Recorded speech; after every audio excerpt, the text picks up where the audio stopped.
ANZ to close more branches. Is the retail recession returning? Let's have a look. Hello everyone, Florian.heise here, and welcome to another episode of HeiseSays. Grab your stein of coffee, because we're going to talk about this article from news.com.au, which is discussing, well, branch closures are inevitable as more people opt to go online. Now, because of the pandemic and the lockdowns, banks have loved it. They have loved it because it's increased the use of online tech. I think my mother's one of the few people that refuses to use anything online, but a lot of people have had to. They've had no choice. And the banks are going to love it because, well, they can save money. And the question I'm putting to you is, are we seeing potentially the foreshadowing of a return of the retail recession that we discussed some time ago? So if we have a look here at the current ANZ share price, you can see when I just snapshotted this a few minutes ago, it's $28.97 Australian. And you know what? We'll bring up this chart here, and let's go out to a year. You can see, we'll go 5 years. So we can really see, we're back over where we were just before it crashed. So a 52-week high is $29.55. A 52-week low is $16.40, and it's paying a dividend yield of 3.62%. So, the ANZ shares, they're responding quite well. Look at that, they're down 2 cents from when I screenshotted it. Now, the retail recession. This is something we spoke about last year. Remember when the bushfires were causing all these issues and shops were closing? The growing retail recession, again. The retail recession claims another 250 shops. Sizzlers disappeared. Retail sales are up, 1.4%. Is the recession going to continue? And I did videos where I was watching some American YouTubers where they were looking at just the dead malls. And I thought, that'd be great to have a look here in Australia. And I went to some shopping centres. I've done a video looking at Australia Fair. And what's interesting as one example is to see how they hide the empty tenancies, how they put like a fake bookshop in there, a library, or they'll have displays for other places, or they'll have children's play areas just next time you go to a shop, or they'll have walls where there should be tenancies. Next time you go, have a look and see if you can spot these spaces. Sadly, I don't think we're going to have the same amount of abandoned shopping centers as they do in the States, because our numbers, we can't compete. If you have a look here, this is the different countries, and this is how many square meters of malls and shopping centers they have, and then per person. So America has 215 square meters per 100 people. So it's 2.1 square meters. You could put every American in a shopping center, in a mall, and they could socially distance. Fantastic. So why does it go crazy on Black Friday? Anyway, Canadians, 156 square meters per 100 people. And here in Australia, we barely get above 1 square meter each. We're just falling behind. We're right up there. Next after us is Singapore at 54 square meters. And New Zealand at 50 square meters. Then the UK and Europe. Look at Germany. Poor Germans, only 21 square meters per 100 people. Oh, there you go. So it shows you the countries that have the most land as opposed to the older European countries, which are already built in. But because we don't have the same square meterage as the Americans, I can't see us having the same empty malls. So there go my plans of starting a YouTube channel looking at that. And the one shopping center down at Logan I looked at, or Waterford West, which was completely bereft, lost their big anchor tenant, and it's been repurposed into, I think, a church is there, and there are a few private businesses that run from those retail tenancies.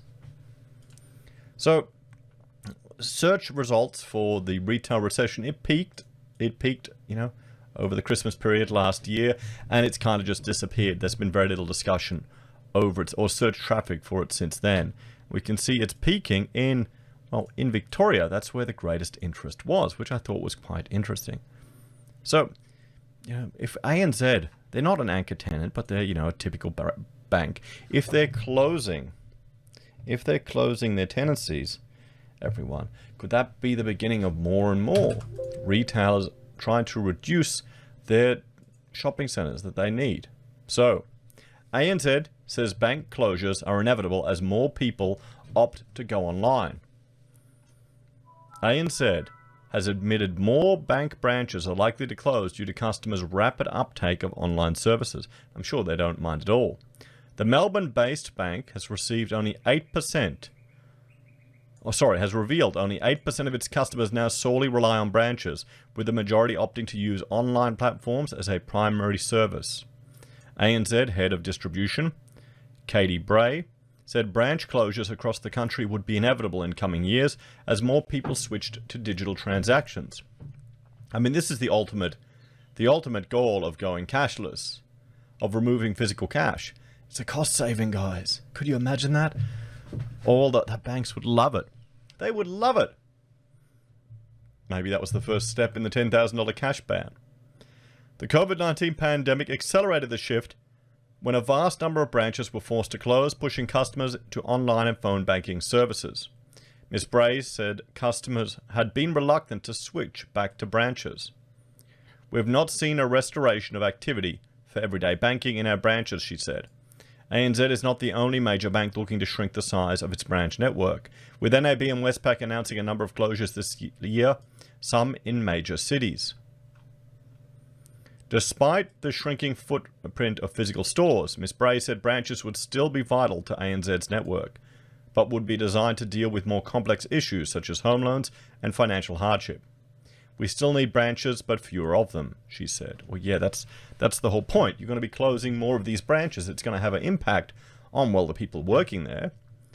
And I would suggest that it's going to have an impact on the entire retail market, not just ANZ, but this shift to the online. We'll have to see. I mean, we're seeing it in some of the big shopping centers. They've invested a lot of money refurbishing and making their centers look nice. So, part of this restructure will see less traditional teller banking layout designed to take cash and more staff to sit with customers. Ms. Bray said staff within branches would be important to ensure people were educated in knowing how to use ANZ's online systems, particularly for older and more vulnerable customers. Well, we've all been into a branch where they're pushing you to buy more or to do this or do that, guys. So what's the solution or the takeaway here? Well, again, could this be a shift to online banking foreshadowing a decline in the retail sector? And how do you think this will impact real estate investment trusts? Is it going to be sharp and a dramatic shock, or will it be a slow and prolonged shift in our retail desires? How often do you go to a bank branch? How often do you need to? How often do you now go shopping? Or have you gotten accustomed to online purchasing? I don't think it'll be the end of retail. I think shopping centers will just have to adapt and adjust. Maybe their rents may not be so utterly insane for people buying a business or setting up a shop. Maybe. We can hope. I doubt it. Anyway, guys, thank you for watching. Please like, share, and subscribe to the channel. If you're a fan and enjoy the content I create here, there are a few ways you can support us. You can join us on YouTube or Patreon. You can support us by using our affiliate links at Amazon, eBay, Independent Reserve, or AussieBroadband. You can sign up for SelfWealth or Stake, use Gold Pass from the Perth Mint, or support us via PayPal. Take care, everyone, and I'll see you next time. Bye for now.